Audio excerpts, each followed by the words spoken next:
Mhm.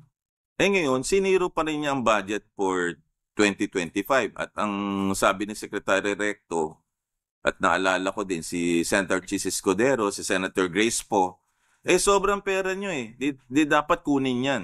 Ito po yung PhilHealth. Yeah. Oo. Di zero tayo for 2025. Mga kababayan, kung hindi nyo naunawaan, kinuhanan tayo ng 60 billion, wala tayong budget for 2025, ang nakuha sa atin ay 130 billion.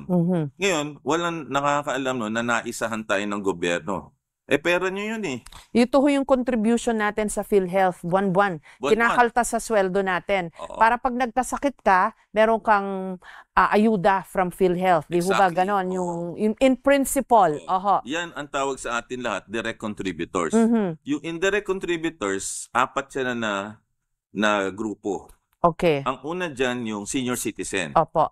Number 2, may kapansanan. Ang pangatlo, yung mahirap sa daga.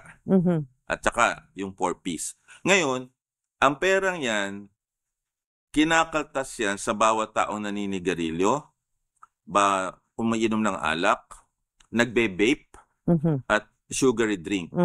Right. So pupunta yan sa BIR, ibibigay yan sa PhilHealth. Ang tawag po dyan ay earmark. Special funds yan na hindi mo pwedeng tanggalin doon. Alright. Tinanggal nila yon. So, violation ng gobyerno yon. Sila nag-approve, binayolate nila yon. So, kaya ang healthcare natin mamamatay kasi wala kang pondo eh. O saan kukuha ng pondo ang PhilHealth?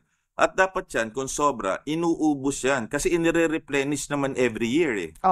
So, ang nangyari, wala tayong budget for 2025. So, yan ho, kaya sinasabi kong kawawa tayo. Kasi, sarili nating gobyerno, ninanakawan tayo. Sarili nating gobyerno, ninanakawan tayo, niloloko tayo.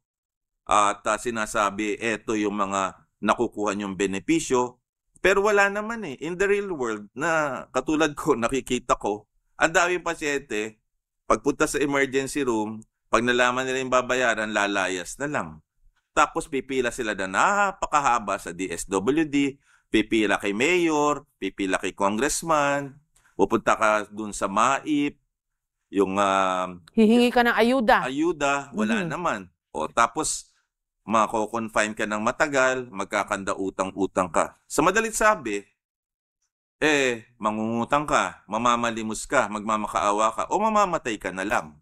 Yan ang sitwasyon sa Pilipinas.